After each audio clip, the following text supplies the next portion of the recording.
is my top VID for the whole summer. June 2.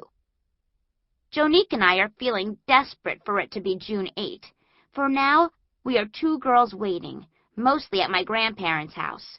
I spend a lot of my days and some of my nights at Madam and Pop's because it's 3 blocks away from my house and because my mom has to go to her job, which is being an artist at a TV station, and because I can't stay with my dad on account of he lives in Ann Arbor, which is where I lived before we got a separation last summer.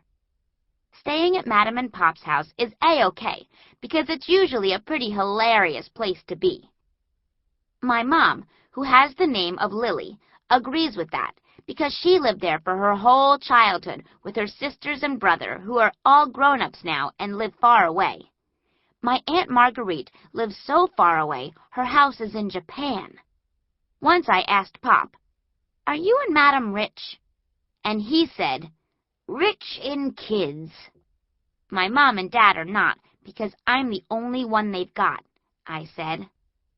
One extremely excellent thing about my grandparents' house is that there are lots of rooms, plus lots of porches, and Pop thinks it's fine for kids to climb out the bathroom window and walk across the breezeway roof to pick apricots, which is our 3rd big plan once they are ripe. My mom says she gets queasy thinking about it, but Pop says not one body has fallen yet, and Madam says she needs the apricots. Another thing about their house is it's old like you can't believe. The ceilings are made of metal called tin that have patterns on them. In my room, on my tin ceiling, there is a big fan that makes it very breezy and refreshing. My regular room has red walls and a pink dotty bedspread and a mirror that I love like anything that is covered with jewels that are fake but look real, and I made it with my mom and not from a kit either.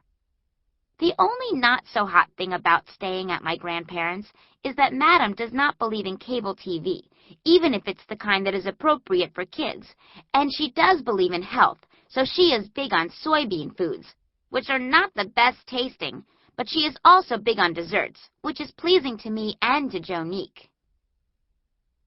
June 3. Here's what happened at my mom's job. One of the other artists had a baby, which my mom says is good for the lady, and good for us because my mom will make overtime, which means extra work for extra money. "How do you feel about that?" my mom asked me. "Excelento, because I am a fan of money," I said. "How about we use your overtime to buy a DVD player?" "How about we fix up the living room instead?" she said. Which I have to say is a good plan, because it needs it. That idea made us go straight to Frager's hardware store to get paint sample cards, which you're allowed to take home because they are free. We taped them to the living room wall, which right now is a color I call tan, and my mom calls depressing.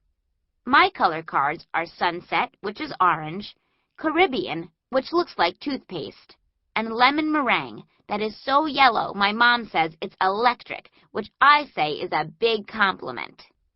I also got raspberry, which is jazzy pink, and conch shell, which is light pink. My mom's colors are 2 greens called sage and celery, periwinkle, which is blue, cream and ivory, which are dull, and banana frappe, which is actually the color of butter. We are going to look at them every day until we know which one is the winner, I said. Then my mom had to go to work, so we walked to Constitution Avenue, and she kissed me and kept walking to Union Station to get the subway, which she says is the greatest thing about city living. I hopped the whole way to Madam and Pop's because I am one person who believes in exercise.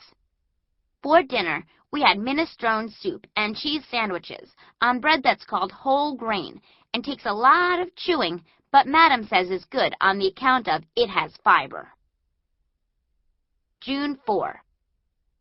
This morning, I came down the back staircase and found Pop in the kitchen with oat flakes and skimmed milk that Madam left us for breakfast. Here's what I thought. P.U. Madam wasn't there because she was taking her exercise with a class of ladies. It is not what I call good exercise because mostly they just stretch every which way until they are practically exhausted and have to go drink lattes. Pop said, "We must have something to celebrate." That's what he always says when he wants to skip healthy food and go to Jimmy T's, which is an extremely excellent restaurant in our neighborhood. "School's out. That is something to celebrate," I said. "Good one," Pop said. Even though he is a grown-up, Pop is not such a big fan of school, and he is totally against worksheets. Before we left, Pop said, "Call Melonhead and tell him to meet us at Jimmy T's. We'll pick up Jonique on the way." Melonhead is Adam Mellon. Jonique and I didn't used to like him, but now we do most of the time, even though he can still get on our last nerves. When I asked him, he said, "Sure, I'll come. I had one breakfast, but I am already hungry again." There are two things Melonhead loves in this world. One is science, and the other one is food. The pleasing thing about him is that he is not one to have a panic if things get what my mother calls out of hand. Also, he is a good sport about being called Melonhead, which he says he doesn't mind, but Madam says is not thoughtful.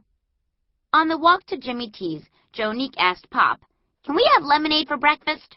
Pop said, "Sure," which I knew he would. By the time we got there, I was meltingly hot, so the first thing I did was put my hands on my neck like I was in the desert and say in my completely weakest voice, "Help me, Mrs. T. I'm starving for lemonade." At the same exact second, Jonique said, "Is Melonhead here yet?"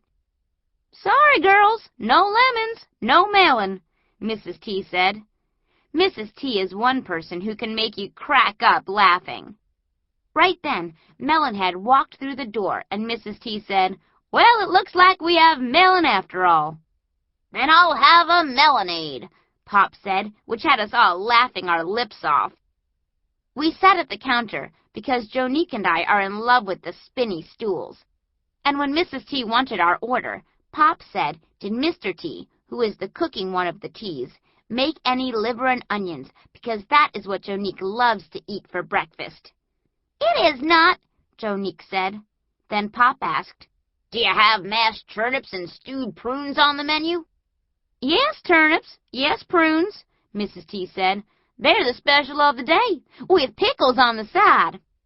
This set Melonhead off, and he started making his hooty laugh, and the two ladies that were eating omelets in the front booth popped their heads up to look scowly at him.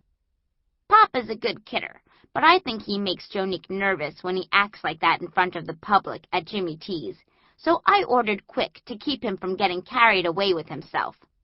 "Waffles with spray-on whipped cream, please," I said. "Excellent choice," Mrs. T said. Jonique said, "May I have French toast with powdered sugar and 2 plastic rectangles full of grape jelly for later?" "Another great pick," Mrs. T said. "I'll have orange juice, bacon, blueberry pancakes, and eggs over easy, pleasey," Melonhead said. Pop got cheese eggs and scrapple, which is one food that makes Madam feel horrified, and decaf coffee, which is the only kind he is allowed to have, or he will stay awake all night long. After we made our orders, Pop patted his stomach and said, "We are living large," which we were. While we waited for our food, Mrs. T let me and Jonique and Melonhead fill up the metal napkin boxes. She would have let Pop help too, but he was filling in the New York Times crosswords puzzle, which is what he has to do every day pretty much first thing. Pop is good at those puzzles because he used to be a newspaper man, and he still is a magazine writer. I expect one day I will be good at crosswords because I have a quick-thinking mind, according to my mom. Plus, starting this summer, I am collecting a huge vocabulary, which is the other thing you need. Watching Pop do crosswords is how I found out that standing akimbo means standing with your hands on your hips so your elbows poke out, and that is a handy thing for me to know because I am one person that stands akimbo a lot of the time. 2 other words that came from the New York Times are exuberant, which Madam says is exactly the kind of girl I am, and crestfallen, which is when a person gets disappointed and their face goes all droopy because of it.